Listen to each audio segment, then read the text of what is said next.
So for me, this is a career change for myself. So previously I worked in retail, food retail specifically, and a bit of clothing retail.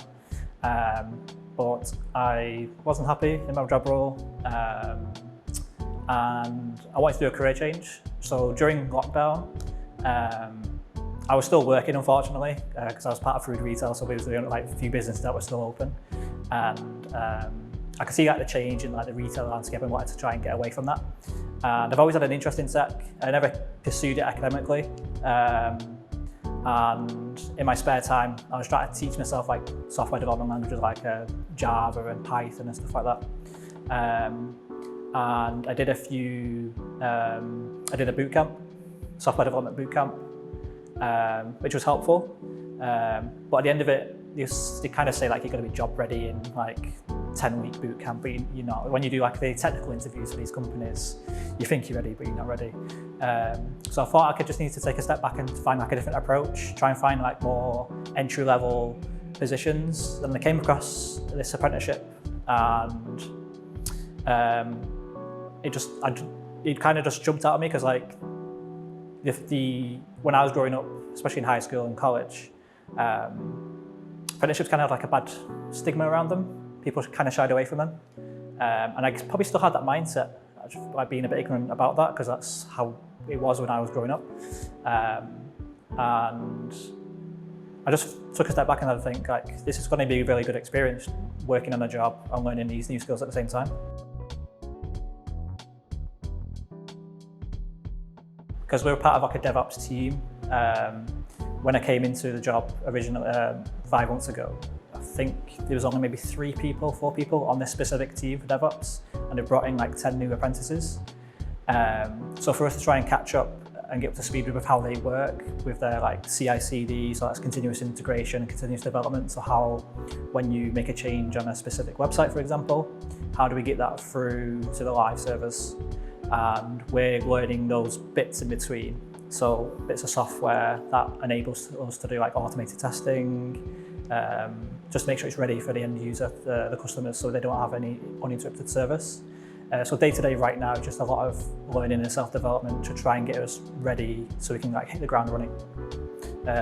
We do have like a lot of learning platforms, and that our bosses at work, they give us like these tasks complete just to try and get us more comfortable with the technologies that they're using.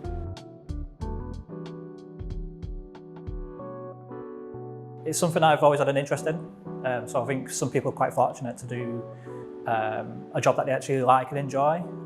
Obviously some people do jobs just for the sake of you need money, but I think it's a good combination of I've always had an interest in technology, and being able to do it as my job, that's a big bonus, being able to come to work and actually enjoy doing your work that you do. Learning new skills and technologies that I didn't really have an awareness of and how they work. Overall, as an apprenticeship, getting paid to work and also get paid to learn.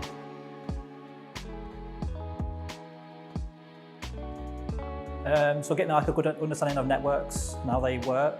So for example, at home, you have your laptop, like how that connects to the outside world. And learning how that works behind the scenes is very interesting.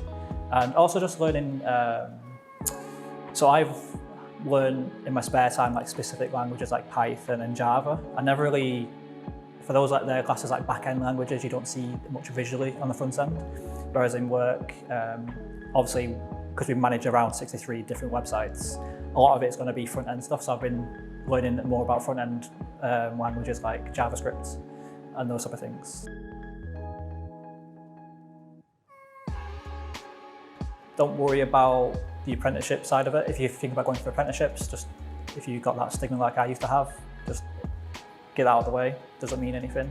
A lot of businesses and people now are doing an apprenticeship because you can get paid while you work, get paid to learn new skills, and get that more vital job experience.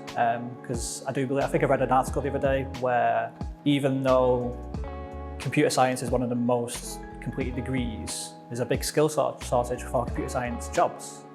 And kind of, I'm assuming that people are not getting the work-ready skills at university to go in straight to a job. And so if you can do an apprenticeship to do that both at the same time, it's better for you.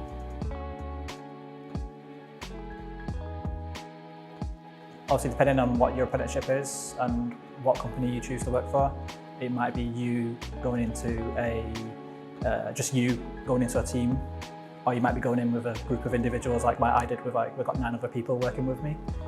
We've all started at the same time, and it's good to have that camaraderie and people to lean on, and because we're all learning different, similar things but different things at the same time, we can all help each other.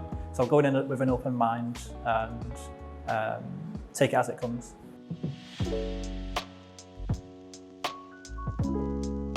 So I was looking just for jobs in tech in general. So I was looking on Indeed, for example, and LinkedIn.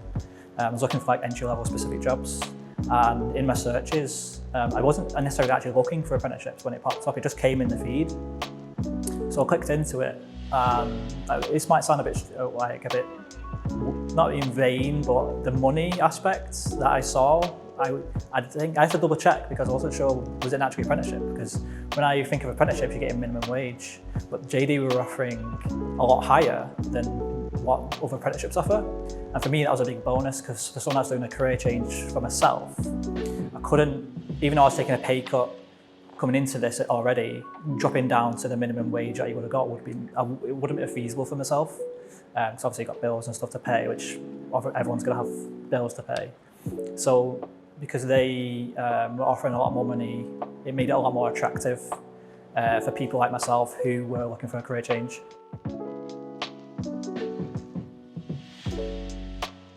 So from discussing with the people at my boss at JD, so the apprenticeship's from between 18 months and 24 months long, depending on how quick your endpoint assessment goes. There's I got a feeling that there is jobs potentially at the end of it for the company that I'm doing the apprenticeship with, so JD Sports.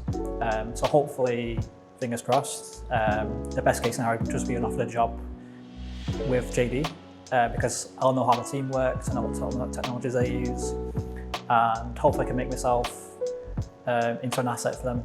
If not, there's always the skills that I've learned through my apprenticeship would be easily transferable into any other business, because a lot of companies are looking for DevOps engineers, and even though on this apprenticeship I might be learning certain technologies, those core skills and the fundamentals are easily transferable to different technologies.